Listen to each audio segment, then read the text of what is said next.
നമ്മുടെ അംബാനി മുതലാളിയുടെ ന്യൂസ് 18 ചാനലിൽ കിടന്ന് മെഴുകി മറിയുന്നു. പോപ്പുലർ ഫ്രണ്ടിൻ്റെ ഏതോ ഒരു പരിശീലകനെ കഴിഞ്ഞ ദിവസം അങ്ങാണ്ട് പിടിച്ചു.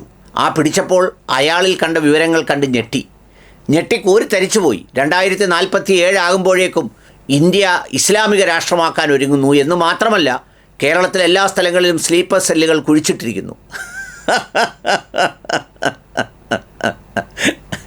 ഇന്ത്യൻ പ്രധാനമന്ത്രിയെ വധിക്കാൻ ശ്രമിച്ചതിന് PFIക്കാരെയൊക്കെ വേരോടെ പിഴുത് അവരൊക്കെ അനാഥരായി അവിടെയും ഇവിടെയും ഒക്കെ നടക്കുന്നെങ്കിലും സംഗതി തീർന്നില്ല. അവരെ വെച്ച് തന്നെ വേണം ഇനിയും കാര്യങ്ങൾ ചെയ്യാൻ. കാരണം വേറൊരുപാട് കാര്യങ്ങളിൽ നിന്ന് രക്ഷ നേടണമെങ്കിൽ ഇത്തരം സംഗതികൾ അടിച്ച് തകർക്കണം. അതാവുമ്പോഴേക്കും എല്ലാവരും ഇങ്ങനെ ഞെട്ടിത്തിരിച്ചൊക്കെ നിൽക്കുമെങ്കിലും കേരളത്തിൽ ഇതൊന്നും വലുതായി ഇനി ചിലവാകുന്ന ഒരു കാലമല്ല എന്നൊരു അടിക്കുറിപ്പാണ് ബാക്കി മുഖ്യധാരാ മാധ്യമങ്ങളെല്ലാം സ്വീകരിച്ചിരിക്കുന്നത്. കാരണം അവരാരും ഇതിൻ്റെ പിന്നാലെ പോവുകയോ ഇത് ചാടിപ്പിടിക്കുകയോ ഒന്നും ചെയ്യുന്നില്ല. ഇത് കേട്ട് മടുത്തു.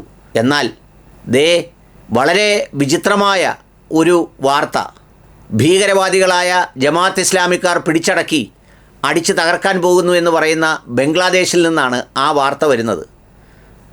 മുസ്ലിങ്ങളെല്ലാവരും വളരെ സന്തുഷ്ടരായിരിക്കുന്ന, ഭരണഘടനയുള്ളതുകൊണ്ട് വളരെ സുഖകരമായിരിക്കുന്ന ഇന്ത്യയിൽ നിന്ന് ബംഗ്ലാദേശിലേക്ക് നോക്കുമ്പോൾ അവിടുന്ന് ഒരു തത്സമയ വാർത്ത പുറത്തു വന്നിട്ടുണ്ട്. ആ വാർത്ത വേറൊന്നുമല്ല, ഗോയേഷർ ചന്ദ്ര റോയ് ബംഗ്ലാദേശിൽ മന്ത്രി, നിതായ് റോയ് ചൗധരി സ്പീക്കർ. അതായത് ഏതാണ്ട് 17 കോടിയോളം മുസ്ലിങ്ങളുള്ള ബംഗ്ലാദേശിൽ ഒരു ഹിന്ദു വിഭാഗത്തിൽ നിന്ന് ഒരു മന്ത്രിയും അതേ വിഭാഗത്തിൽ നിന്ന് ഒരു സ്പീക്കറും. എന്തിനാണ്? 17 കോടി ജനങ്ങളുള്ള ജമാഅത്ത് ഇസ്ലാമിയാൽ നയിക്കപ്പെട്ട് മതതീവ്രവാദികൾ പൂന്തു വിളയാടുന്ന ആ ജമാഅത്ത് ഇസ്ലാമിക്കാർ അധികാരത്തിൽ വന്നത് വലിയ ദുരന്തമാകുമെന്ന് കേരളത്തിൽ പോലും ചില സഖാക്കൾ പോലും വിറ്റെടുത്തുകൊണ്ടിരുന്ന, അവിടെ പ്രതിപക്ഷ നേതാവായ ജമാഅത്ത് ഇസ്ലാമിയുടെ നേതാവിനെ നമ്മുടെ രാജ്യത്തു നിന്ന് പോയ വിദേശകാര്യ സെക്രട്ടറി അടക്കം ആലിംഗനം ചെയ്ത വാർത്തകളൊക്കെ പുറത്തു വന്ന അതേ ബംഗ്ലാദേശിൽ നിന്ന് ഇപ്പോൾ 2 ഹിന്ദു വിഭാഗത്തിൽ നിന്ന് 2 മന്ത്രിമാർ. എന്തിനാണെന്ന ചോദ്യത്തിന് BNPയുടെ നേതാവ് വളരെ കൃത്യമായ മറുപടി പറഞ്ഞു. മഹാഭൂരിപക്ഷത്തിൻ്റെ നടുവിൽ ഒരു ചെറിയ ന്യൂനപക്ഷം അനാഥമായി പോകാൻ പാടില്ല. അവർക്കും വേണം ഭരണത്തിലൊരു പങ്കാളിത്തം, അവർക്കും വേണം തീരുമാനങ്ങൾ എടുക്കുമ്പോൾ ചില ബോധ്യങ്ങൾ. അവരും ഉണ്ടാകണം ഈ രാജ്യത്തിൻ്റെ ദേശീയ സർക്കാരിൻ്റെ ക്യാബിനറ്റിൽ. നമ്മുടെ ഇന്ത്യയിലോ? നമ്മുടെ ഇന്ത്യയിൽ എന്താ സ്ഥിതി? ഭരിക്കുന്ന പാർട്ടിക്കൊരു MP ഉണ്ടോ? ഭരിക്കുന്ന പാർട്ടിക്കൊരു മന്ത്രിയുണ്ടോ? സ്പീക്കർ വല്ലതും സങ്കല്പിക്കാൻ ഒക്കുമോ? ഒന്ന് ആലോചിച്ച് നോക്കൂ. നമ്മളെവിടെ നിന്ന് പഠിപ്പിക്കുന്നത് എങ്ങനെയാ?